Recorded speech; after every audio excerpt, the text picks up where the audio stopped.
One of Britain's top officers has said police forces must acknowledge they are, quote, institutionally racist in order to gain the trust of local communities.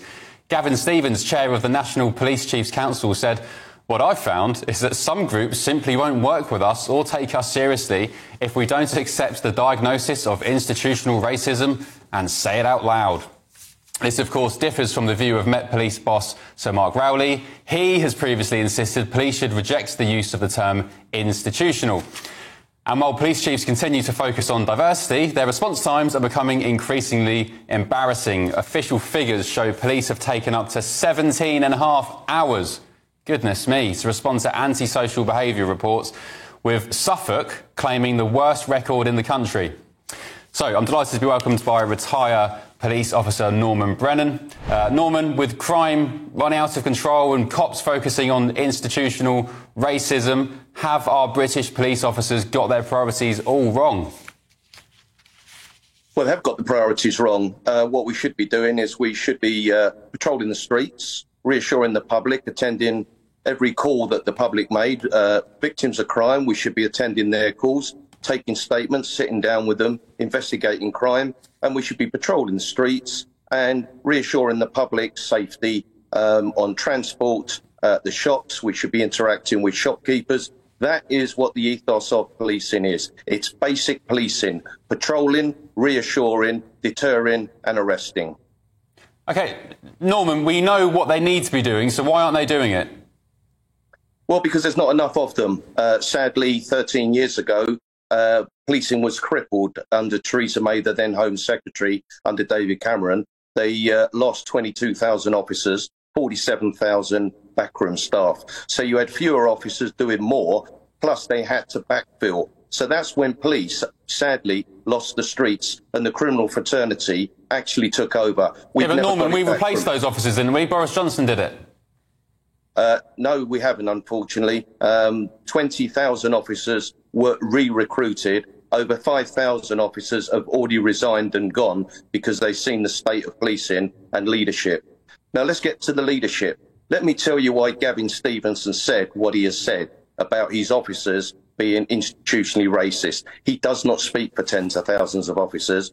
He speaks for himself and a small clique of police chiefs. The reason why he has said what he said today is because him and the rest of the police chiefs in Britain have lost the ability to lead.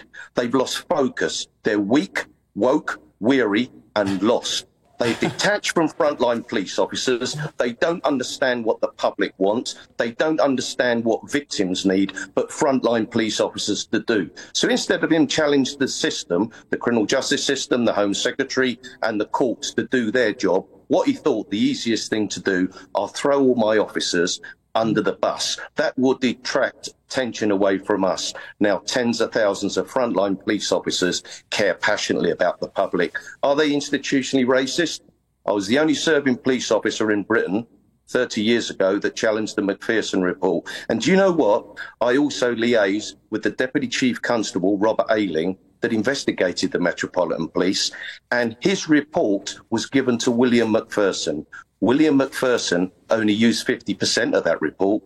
And when I said to Robert, "Did you find any racism within the Met Police?" he said, "No, I didn't, Norman. What I found was incompetence, bad leadership and a bad investigation." But William Macpherson had to do something because the controversy around Stephen Lawrence murder was so much, he had to find something wrong with the police. OK, Norman, you said that the police chiefs and leaders were woke. Why are they woke? What have they been doing in your eyes that's woke?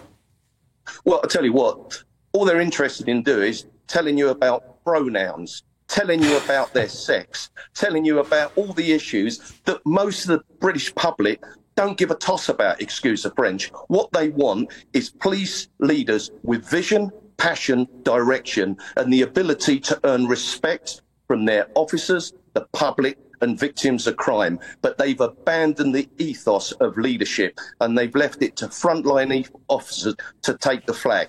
Now, frontline police officers, and just to finish off on this racism business, because I'm sick of it, we've had over 30 years of the police being bashed with the racist baseball bat. It's a bit like in the black community, me saying, The black offenders in the black community, well, the rest of the black community have a tendency to actually support them.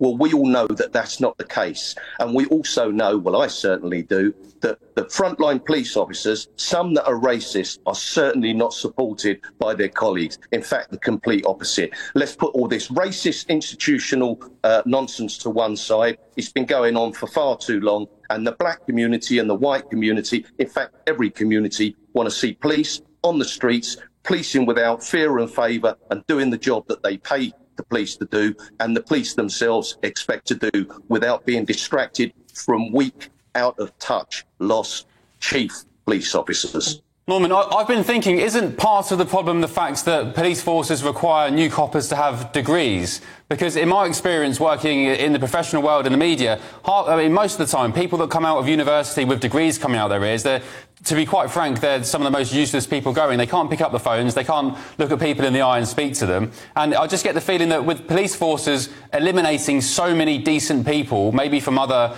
careers and industries, because they haven't got degrees, you know, in actual fact, they're just recruiting a bunch of wet kids who, you know, haven't got a damn clue about the real world. The only degree police officers need is a degree of common sense, a degree of belief in making a difference on the streets, working with their colleagues to make society better and safer for them all. But we've got lost so much so now that police officers are joining the police service. They've read the glossy brochures and they realise that when they join, that they're almost on their own. Anything goes wrong, they're on social media, they're on the iPhones. Everybody's slagging the police officers off because they don't think that they care. There's too many not to care enough. They turn up, as you rightly say, 17 hours for antisocial behaviour. The police do care. Yeah, I mean, that's a joke. They do want to turn up. And when I was in the police service, and it's dreadful when I look back at Dixon the Dock Green, he was looked up to, he was respected, and he really was liked.